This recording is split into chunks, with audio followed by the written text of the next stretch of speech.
What's up, guys? I'm Anasia. And I'm Mazzi. And we're with POPPYN. Today we'll be discussing the funding for Philly arts programs in Philly schools. We visit the school district of Philadelphia to talk to a school district representative. And we spoke to a principal at South Philly High. South Philadelphia High School principal Ms. Chek-Taylor recently hired a new art teacher to improve the conditions of her school. When I came as a principal, we did not have an art program. I've always wanted to make sure to give my students the opportunity to have different types of programs, and I know that an art program, where there's art, music, graphic design, is well needed. So we want to, and I always say that our students are in classrooms, learning math, science, social studies, and they want an outlet, and I think that the arts can provide that for our students. South Philly High School is a community school as well as a school district public school. Chek-Taylor highlights the benefits of the community school connection. She explains that a community school is supported by the mayor's office and that they have a community school coordinator who aids them in getting what they need to make their school thrive. So one of our partners is the Mirror Arts program. As you can see as you enter the building, they created a beautiful mural with our students. We have other partners that come in and support our students. We have CMAC, which we have they do the hip hop heritage, they do the graffiti, after school for our students, and we have the Curtis Institute that support us with the arts. After receiving some insight on school funding from Ms. Chek-Taylor, we speak to Frank Machos at the school district. Machos talks about the efforts the school district is making to fund art programs. The School District of Philadelphia launched what we call our Arts and Creativity Framework.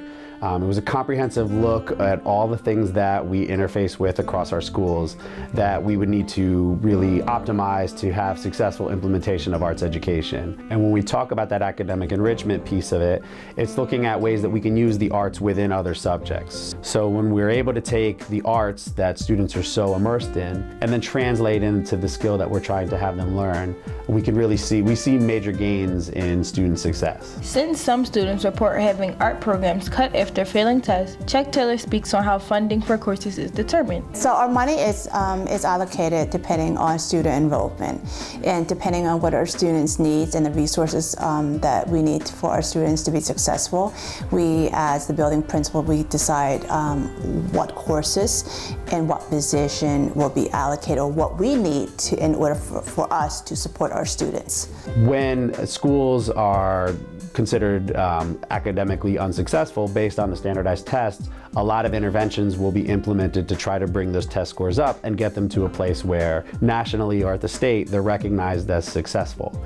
So a lot of times that'll impede, and when we talked about site-based management, the principal may decide to bring in somebody to have a preparation class or reinforcing literacy skills and not often think about the arts educators and using them to be problem solvers in the school-wide initiatives.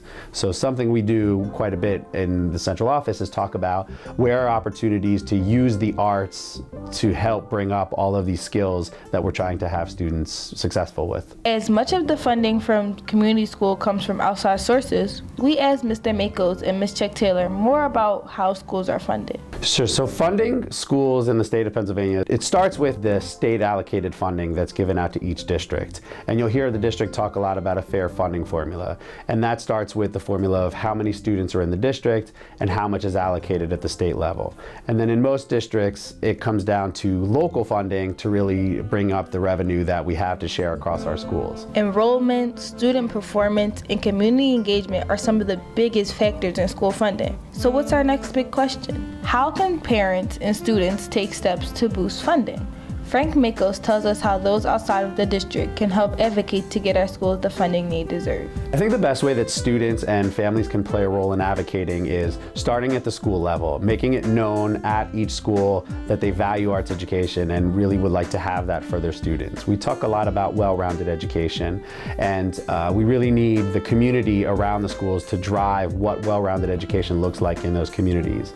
Beyond that, being active in expressing their interests to different school district personnel, Board of Education members, when they have opportunities to speak, the more that people talk about the importance of it, the more folks that may not value arts education for all it can provide for a student may recognize things that they weren't aware of. You need dedicated teachers. So we have, especially for the arts, our dedicated our art teacher and a music teacher. You really have to evaluate the type of program you want and where do you want to see and what types of equipment or materials that you need in order for your program to thrive. Like I always said, it's always based on what students need and what their interests are. Because you can't have any program if students do not express interest. And it's not going to thrive and it will not last.